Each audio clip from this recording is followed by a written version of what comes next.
Salut, nous c'est Antoine et Tiffany. Nous sommes les Green Pilgrims et nous adorons voyager.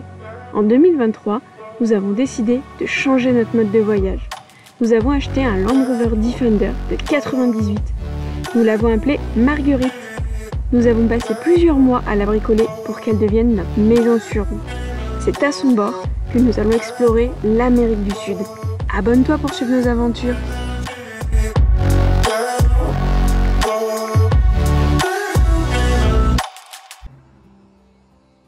Bon, vu qu'on va repartir en Bolivie et qu'on sait que c'est toujours autant galère d'avoir du carburant, on a acheté 3 bidons de 20 litres qu'on vient fixer sur le toit. Voir si on va passer la frontière avec. C'est pas garanti, mais bon, on va essayer. Sinon, il faudra qu'on les fasse remplir là-bas. Mais c'est la difficulté que c'est pour les remplir là-bas.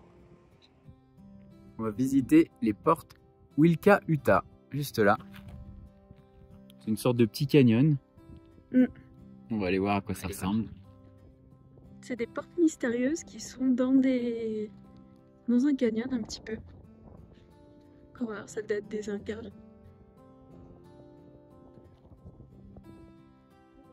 Bon bah voilà le site. La porte mystérieuse qui est gravée du coup dans la roche. Pas vraiment d'explication. On va continuer, on va se balader, on va bien voir. Ça grimpe là-haut. On va aller voir. Là-haut tout le monde. Bon bah voilà, les roches font une sorte de monolithe très fin en haut. Et sinon regardez, on vient de descendre, on vient de monter tout ça. On est garé en bas dans la vallée.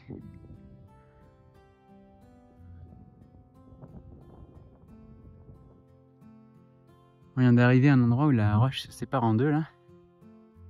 Ça fait un grand... Et on voit en fait toutes les autres montagnes, enfin les autres monolithes derrière. À perte de vue, c'est impressionnant. Bon, ici, les gens ont construit plein de petites piles de cailloux. Je sais pas trop à quoi ça correspond, mais c'est assez étonnant. J'en ai rajouté une ici. Ah, t'as mis ta pierre à l'édifice. Et voilà, on voit la vallée, on voit le lac au loin. Et vraiment, c'est très étrange comme formation géologique, mais super joli. Bon, bah là, on arrive sur une fenêtre.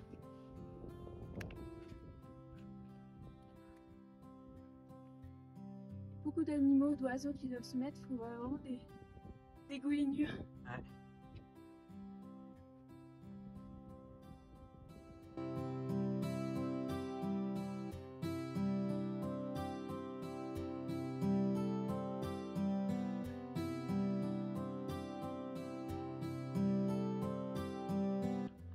On arrive là entre les deux rochers, on sait pas trop où va le chemin. Mais je pense qu'on va descendre le long là entre les deux rochers. Parce que j'ai un peu peur là-bas qu'on arrive et hop, en falaise. Bah, au pire on fera demi-tour. Mais bon là tu me diras, faut monter sur la paroi donc ça me paraît aussi impossible.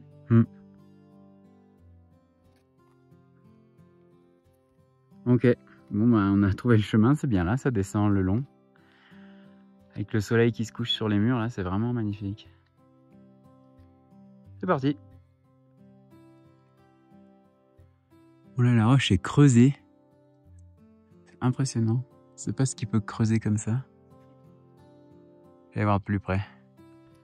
Voilà, de plus près, je pense que c'est utilisé comme nichoir pour pas mal d'oiseaux. Oui. Parce qu'on voit les déjections.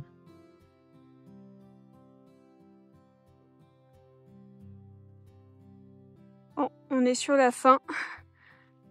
C'est vrai que c'était impressionnant du coup, toutes ces pierres, ces monolithes comme ça.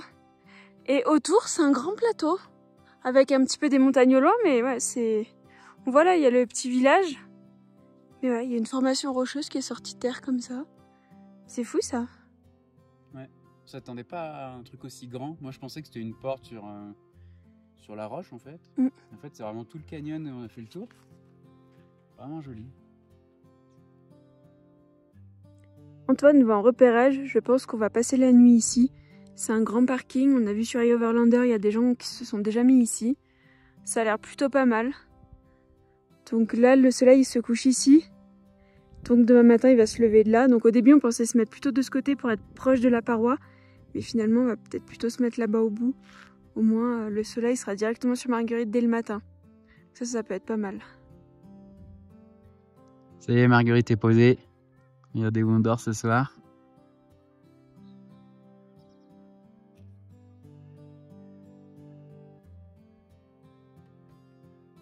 Et là-bas, dans la vallée, il y a le petit village.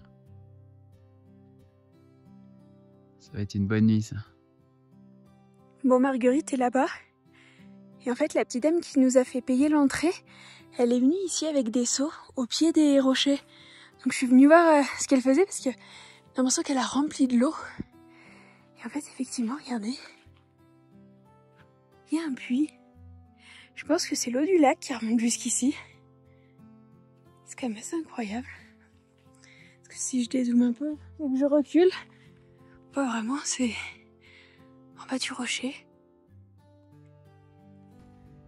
Bon, ça fait quelques jours qu'on a du jeu quand on passe les vitesses, c'est-à-dire quand on arrête d'accélérer en 4e ou en 5e, ça met un coup dans le volant. Donc on a regardé un peu et en fait il y a le tirant de pont arrière. Donc je sais pas si vous voyez, ici il y a une vis qui est un peu sortie. Et là normalement il y a un écrou. Je pense qu'avec toutes les vibrations on a perdu l'écrou. Donc la vis est en train de se parer. Donc heureusement qu'on se rend compte maintenant. Là je vais remettre un coup de marteau comme ça, la pop sur la vis pour la re-rentrer. Je pense qu'il va falloir qu'on s'arrête assez rapidement dans une ferriteria pour essayer d'acheter un boulon, trouver un écrou qui a la même taille. Parce que là, sinon ça peut être dangereux. Ouais, elle est bien sortie la vis. Hein. D'un côté, il n'y a plus l'écrou et puis avec toutes les bosses qu'on prend ici. Bon, dans ma recherche de ferriteria pour trouver le boulon, je tombe sur une fête de village.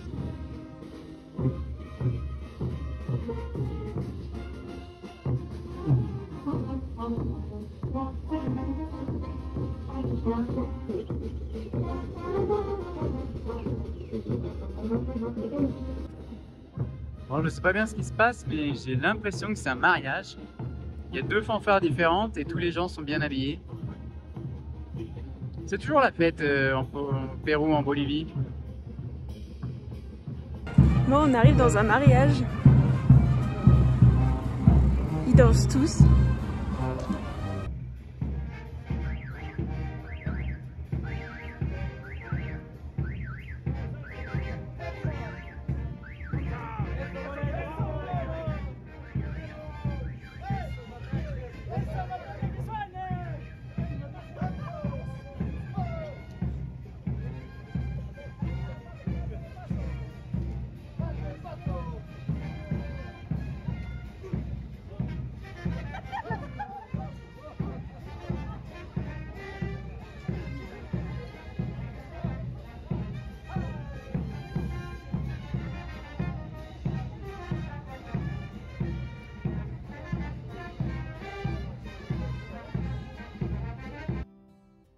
Bon, du coup, on a perdu un boulon.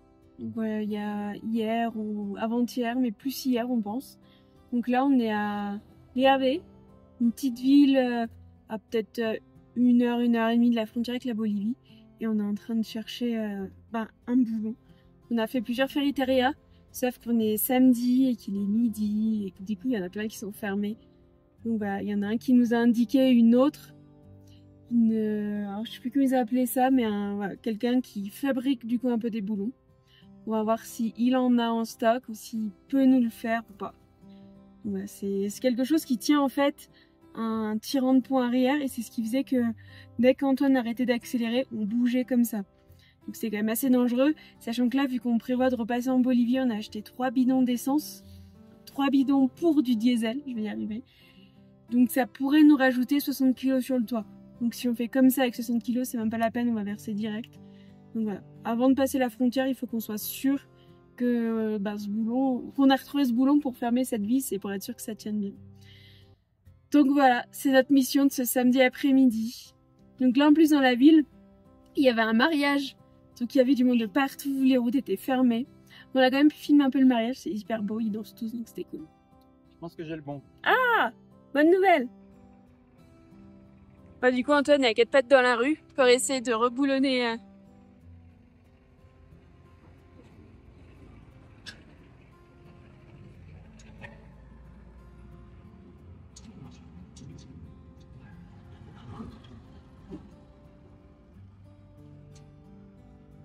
C'est pas le bon?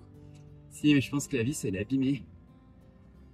Bah, moi, je pense que le fait que ce soit tombé, ça a dû la forcer un peu et peut-être la tordre.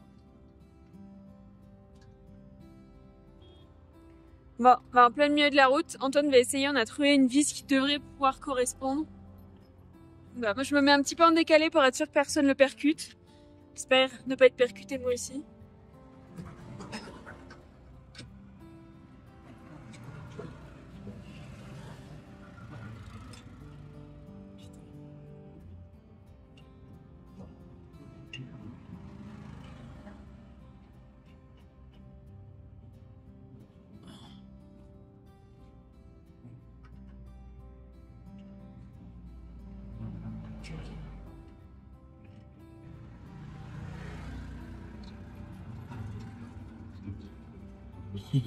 Tu m'avais dit un jour que je ferais de la mécanique au milieu de la route au Pérou, j'aurais pas cru.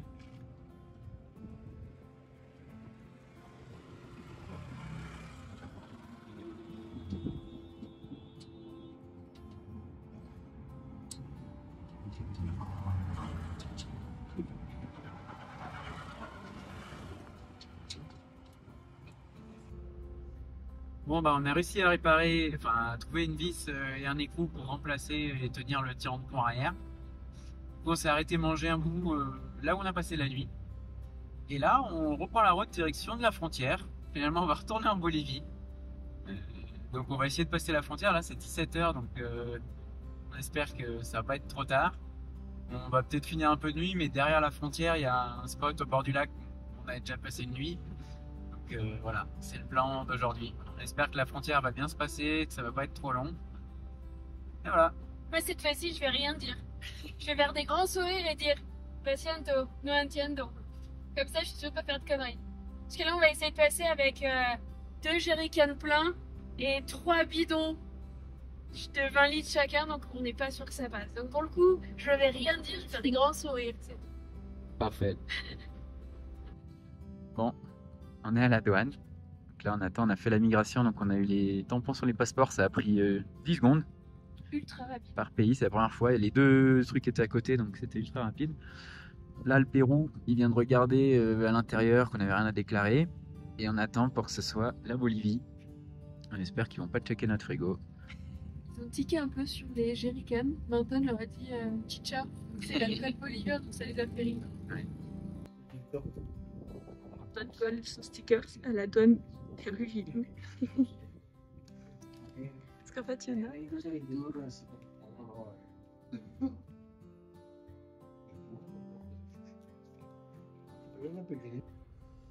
C'est tout bon. On vient de passer et la migration et la douane. Les doigts dans le nez. Mais ce qui est super bizarre, c'est que là on est venu à un point, il faut qu'on retraverse toute la ville pour passer la frontière. Souvent quand on fait ça, direct on est dans le pays d'après. Voilà. Ouais, assez étonnant, ouais. On est en train d'arriver sur notre spot qui est au bord du lac Titicaca, sur lequel on avait déjà passé plusieurs nuits. Et là on arrive de nuit, on commence à prendre cette mauvaise habitude, faudrait qu'on arrête, mais là c'est même pas la douane qui a pris longtemps en fait, c'est qu'aujourd'hui on a eu le souci de la vis, enfin de l'écrou du tirant de pont qui avait disparu, donc il a fallu en trouver un, ça nous a pris pas mal de temps.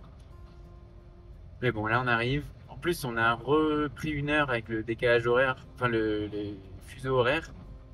Donc là, ça doit être genre 22h pour la Bolivie. On n'a pas encore mangé. On n'a pas été des très bons élèves aujourd'hui. Mais bon, au moins, on sait qu'on va être au calme ce soir, sur un joli spot. Demain matin, on aura la belle vue au réveil. Donc, on se plaint pas. Par contre, dans mes souvenirs, ce spot il était très froid, parce qu'on a eu moins 13. Ah oui. Faudra bien compte quelle fête. La vue compensait le froid, il me semble. Tout à fait. On est revenu hier soir de nuit au même spot où on était il y a une semaine. Et là, Antoine vient de prendre une douche avec vue lac, mais je crois qu'il l'a pas gardé longtemps. On a une super belle vue. Mais en fait, ça fait rentrer tout le froid, tout le vent qui vient du lac direct dans la douche. Et il fait super froid, hein. On est quand même à 3008. C'est sympa d'avoir cette vue, mais on laisse pas ouvert trop longtemps. En plus, je viens de te couper les cheveux. Regardez ça. Barbe et cheveux. Je viens de perdre 2 kilos. 2 kilos de poils. Fini Antoine Crusoe. C'est parti. Coupe de cheveux, maison.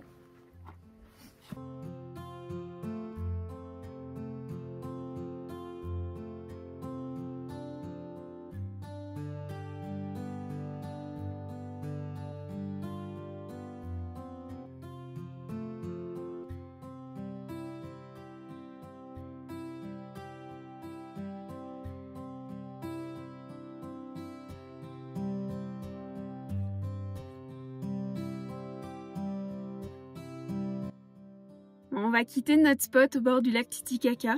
On compte avec Antoine, ça fait 11 jours qu'on est au bord du lac Titicaca. Que ce soit côté Bolivie, côté Pérou, sur les îles. Donc voilà, c'était vraiment incroyable comme lieu, on a vraiment adoré. On pensait pas rester aussi longtemps, mais c'est vrai que le lieu nous a vraiment conquis. Parce que c'est des paysages vraiment incroyables. Et on n'avait pas vu ça ailleurs en fait, une étendue aussi grande, on dirait que c'est la mer ou l'océan tellement c'est immense à perte de vue. Et avec la cordillère royale ou toutes les montagnes autour, c'est vraiment avec les îles, agréable. Endroit, ça fait des petites... Vraiment, ouais, on dirait une mer. Ça fait immense, c'est calme, il n'y a pas de bruit autour. Donc on s'est même coupé les cheveux tous les deux ici. Ça restera des bons souvenirs. Et puis ouais, je pense pas qu'on repassera au lac Titicaca. Après, pas dire jamais, parce qu'on sait pas sur notre voyage. Hein. Voilà. Bon, bah là, on va prendre la direction de La Paz. C'est parti. Bon, on vient d'arriver à El Alto. C'est la ville qui est collée à La Paz. Là, l'objectif, c'est de se rendre vers un supermarché pour faire quelques courses. Donc là, on est un peu en avance et qu'on va aller se poser en périphérie de la ville pour pouvoir bien visiter demain. Là, on a vu un grand hypermarché même, donc on va aller faire toutes nos courses pour les prochains jours, voire prochaines semaines. Et on voit toujours les lignées de camions. Toutes les stations qu'on a passées là depuis la frontière avec le Pérou, elles sont toutes vides. Ouais. Il n'y a pas de diesel. On a bien fait d'acheter nos bidons et d'en remplir quelques-uns. Mais le problème, c'est qu'on n'a pas pu tous les remplir. C'est qu'après, ils prenaient que de l'espèce et pas la carte. Et on n'avait plus d'espèces. Donc du coup, on ne pouvait pas remplir plus que ce qu'on voulait.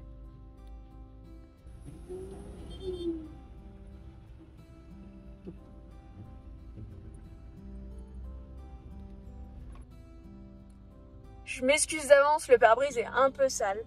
Désolée. Donc là, on est à El Alto. Ça va faire 3/4 d'heure qu'on est coincé dans les bouchons.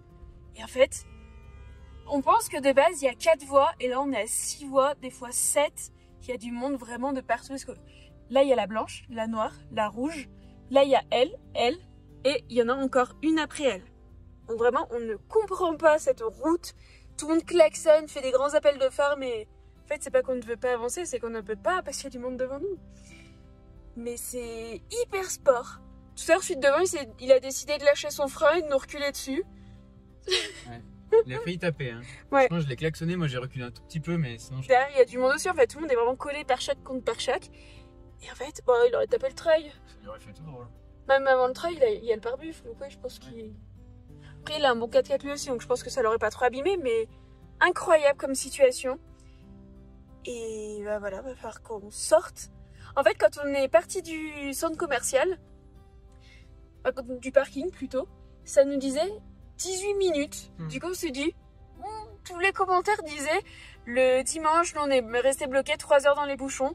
Ils nous disaient, hop, on a de la chance, ils mettent que 18 minutes. Là, il reste 17 minutes sur le GPS.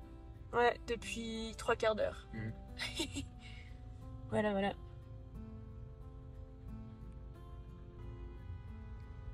Là, ça devient sport parce qu'en fait, il n'y a réellement que 4 voies.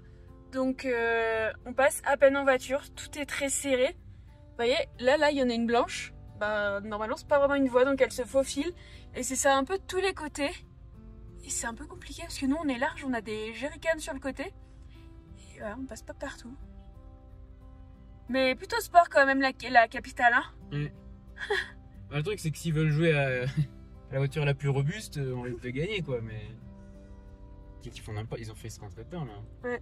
Bah ouais, parce qu'il n'y a pas assez de voies, il y a plus de voitures que de voies. Et le bus a failli taper l'autre bus. En fait, ils changent de voie, mais n'importe comment et... Oh,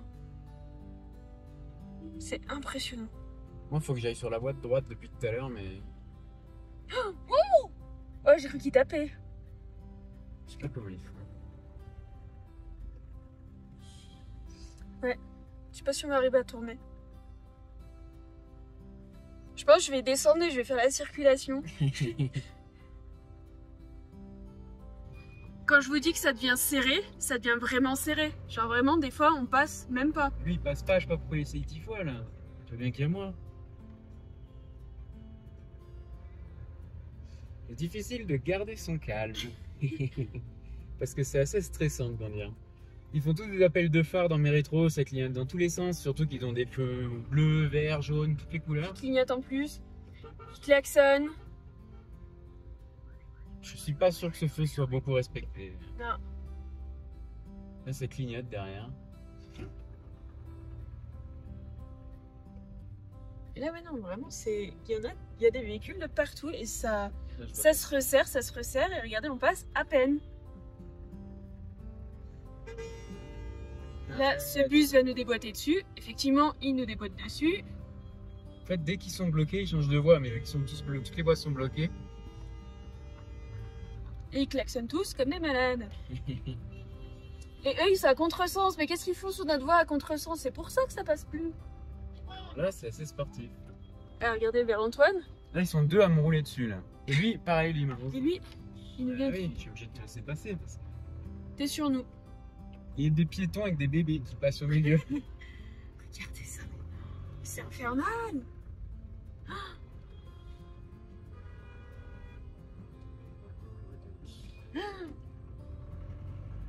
Attention, t'en as un qui arrive derrière. Bah ouais, mais bon.